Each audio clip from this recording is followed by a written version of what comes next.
Solving compound inequalities for OR. Essential question. What are the three types of graphs that may represent a compound OR inequality?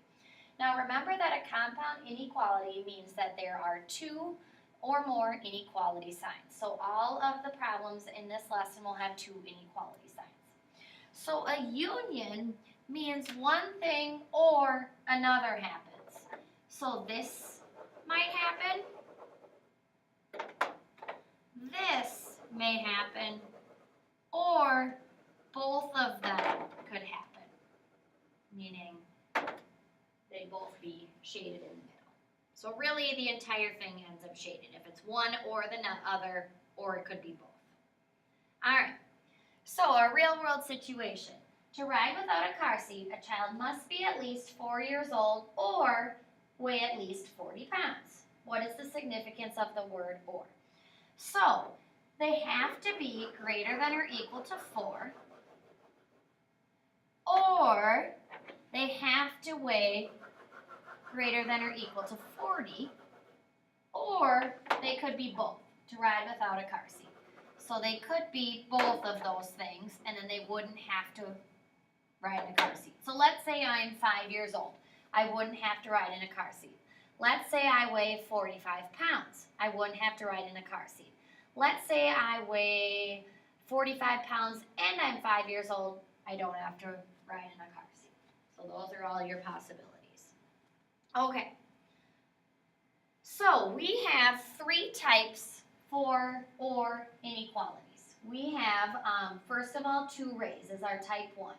So we're going to graph x is greater than 6 or x is less than 2. So for our 3 number lines, since we see the word OR, we have to do our 3 number lines. We want all of our number lines to go from 2 to 6.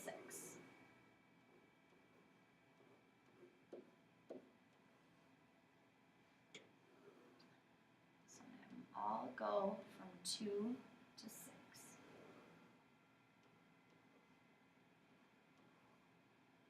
All right. So we are going to put an open circle on 6, and then our arrow is shading to the right. We are going to put an open circle on 2, and our arrow is shading to the left. And then for our solution for OR, well, you can have numbers that are greater than 6, so I'm going to bring the top graph down, or numbers that are smaller than 2.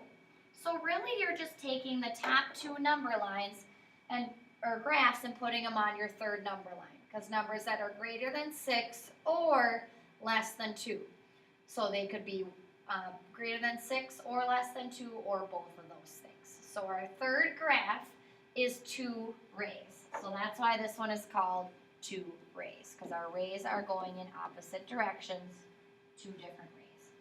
Our inequality, all we're going to do is copy down really the original problem. So x is greater than 6 or x is less than 2. So that is our inequality. X is greater than 6 or x is less than 2. All right, second type is 1 ray. So we have x is greater than -1 or x is greater than or equal to 3. So we're going to go from -1 to +3 on all of our number lines. So -1 to +3.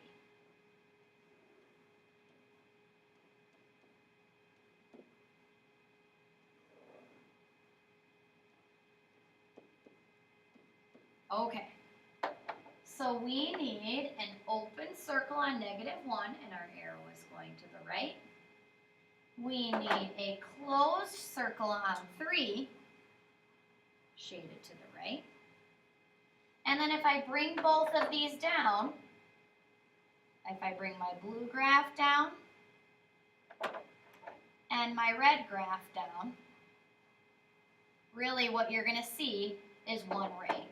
3 is actually already included in the answer, so really I don't even need this. That right there would be my graph.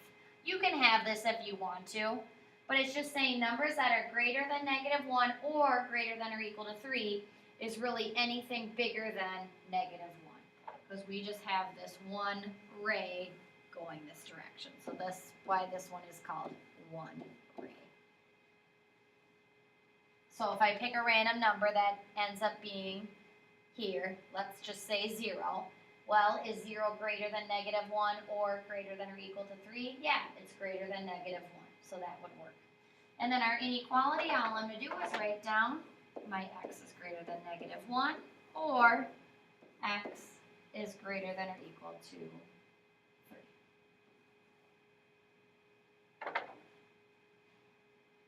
All right, our third type is all real numbers. So we have x is greater than 1 or x is less than or equal to 5. So I'm going to have my number lines go from 1 to 5.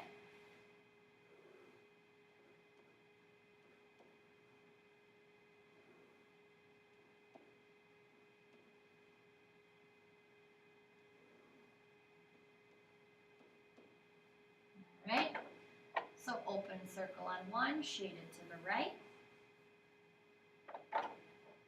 Close circle on 5, shaded to the left.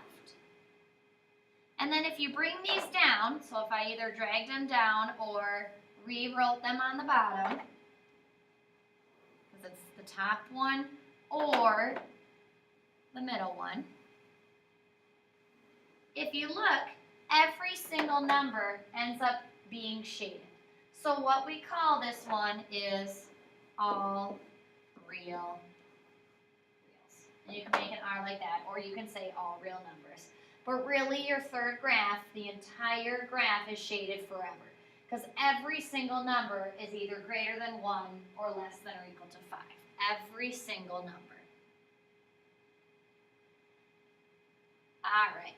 So now we're going to practice where we have to do some solving. So this says solve in graph. So I'm going to write down both of my inequalities at the top here, and I'm going to solve both of them.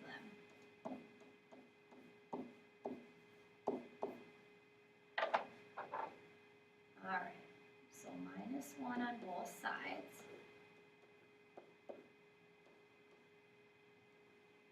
And then since I'm dividing both sides by a -2, I have to flip my inequality sign. So I had to flip. Alright, then my second one. This one I have a variable on both sides. So I would get your variable on the same side first. So -3x on both sides. Divide both sides by 2. And then I'm going to rewrite it because it's not written how I want it to be written. Okay, so now we have x is less than or equal to -3 and x is greater than -2. So all of my number lines need to go from -3 to -2. So just short number lines on this one.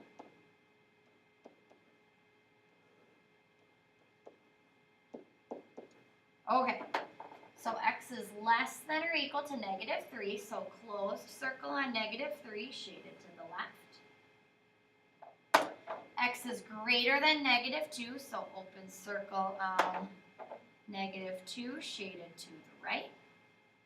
And then if I bring both of my down, I have a closed circle on -3 going to the left, an open circle on -2 going to the right. So I ended up with 2 rays. And then for my inequality, I'm just going to copy down what I got when I solved. X is less than or equal to -3, or x is greater than -2. All right, now we're going to write an equation, or it should say inequality, write an inequality for each graph. Okay, so we're going to write one inequality for this right here, and we're going to write another inequality for this right here. So I'm going to put x and x, and then I'm going to put the word or in between, because it's 2 rays, so it has to be an or problem. Well, this one has a -2, so I'm going to put my -2 there, and then this one has its circle on 1. Now this one is shading to the left, so I need my arrow to go to the left, and it's an open circle. This one is shading to the right, so I need my arrow to go to the right, and then I need the line under that one because it's a closed circle. So x is less than -2, or x is greater than or equal to 1, which if you check and see if that's right, yep, we shaded numbers smaller than -2, and we shaded numbers that are greater than or equal to 1. All right, do the same thing again. So we're going to put our two x's, and since we have two rays, I'm going to put the word or in between. The numbers I have are -3 right here, and -1 right here. This one is shading to the left, so I need my arrow to go to the left. Closed circle, so the line underneath it. This arrow is going to the right, so my arrow has to go to the right, and no line underneath because it's an open circle. So x is less than or equal to -3, or x is greater than -1. Summary. The three types of graphs that may represent a compound OR inequality are